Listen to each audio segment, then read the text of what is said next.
स्वामी प्रसाद मौर्य जी हमारे साथ हैं और बात करेंगे हम आरपीएन सिंह की, जो आपके ही क्षेत्र से आते हैं। कांग्रेस में थे, इस्तीफा दिए हैं, बीजेपी आएंगे और माना जा रहा है कि आपके ही क्षेत्र से वो चुनाव में खुद लड़ेंगे या अपने किसी बेहद करीबी को लड़ाएंगे। कैसे देख रहे हैं आरपीएन सिंह की इस एंट्री को इस विधानसभा चुनाव में? ये समाजवादी पार्टी के लिए और हमारे लिए ये एंट्री कोई मायने नहीं रखती। ये चेहरे पहले भी आजमाए गए हैं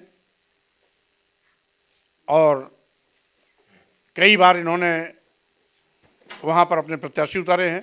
हर बार इनको मुँह की खानी पड़ी है। अब की ये स्वयं आने अगर भारतीय जनता पार्टी के प्रत्याशी के रूप में आते हैं तो इनको भी मुँह की खानी पड़ेगी। इसलिए किसी के आने और किसी के जाने से कोई फर्क पड़ने वाला नहीं। इस फैसले को कैसे देख रहे हैं आरपीएन सिंह के? कांग्रेस में एक बड़ा कद था, उनका बड़ा चेहरा था, उस क्षेत्र में वहाँ काम कर रहे थे, अब बीजेपी में आ गए। क्या बीजेपी में आकर के वो मजबूत होंगे? अब क्या होंगे क्या नहीं होंगे तो वक्त बताएगा, लेकिन कांग्रेस जैसा महत्व उनको भारतीय जनता पार्टी में नहीं मिलेगा। आप पडरौना से लड़ेंगे क्या? इस बात को माना जाए, आरपीएन सिंह की भी माना जा रहा है कि दावेदारी वहीं से है। अब वो कहाँ लड़ते हैं कहाँ नहीं लड़ते भारतीय जनता पार्टी जाने, लेकिन वहां पर जो भी प्रत्याशी समाजवादी पार्टी को होगा वो बुरी तरीके से इनको पटरी देने में कामयाब होगा। मतलब आप उनको बुरी तरह हराएंगे एक तरीके से, आप कह रहे हैं, क्योंकि आप वहां से विधायक हैं और सिटिंग विधायक का पहला हक है एक तरीके से उस सीट पर। देखिए, हमने कहा ना कि समाजवादी पार्टी में मैं अभी अभी आया हूँ।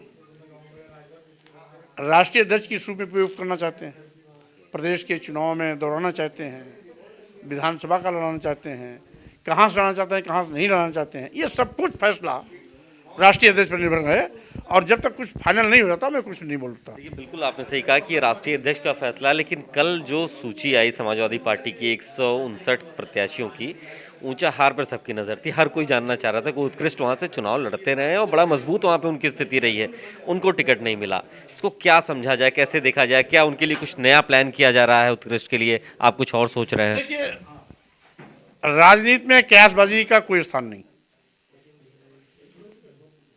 और जो ऊंचा हार में हुआ वर्तमान विधायक है उसे टिकट मिला है, इसलिए इसको अन्यथा किसी और चश्मे से नहीं देखना चाहिए।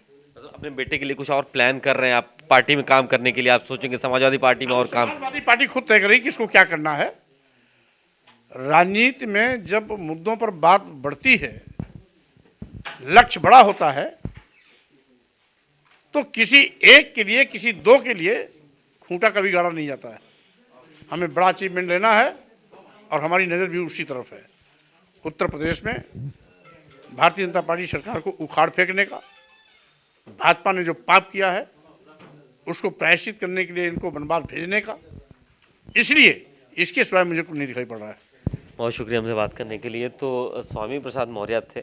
आरपीएन सिंह के आने से बीजेपी में इनका कहना है कि कम से कम समाजवादी पार्टी अलायंस को कोई खास फर्क पड़ने नहीं जा रहा है। कैमरा पर्सन समीर के साथ अभिषेक पांडे, भारत समाचार, लखनऊ।